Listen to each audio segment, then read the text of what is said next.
Single থাকে না, ওরা একসাথে অনেকগুলো ছেলেকে নাকে দড়ি দিয়ে ঘুরায়। আমি বাবার কথা শুনে মাথা নেড়ে বললাম, ঠিক বলেছো বাবা।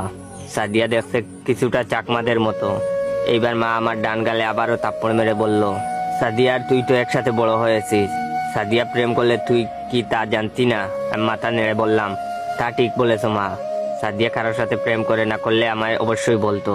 বাবা আবার আমার বাম গালে থাপ্পড় মেরে বলল, হারামজাদা, সারা জীবন যাকে মামা বলে ডেকেছিস তাকে আব্বা বলতে লজ্জা করবে না? আমি মাথা নেড়ে বললাম, হে বাবা, লজ্জা করবে।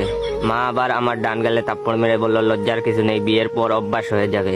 এইভাবে বাবা মার তর্ক চলতে লাগলো, আর আমার দুই গাল একের পর এক থাপ্পড় সহ্য করতে লাগলো।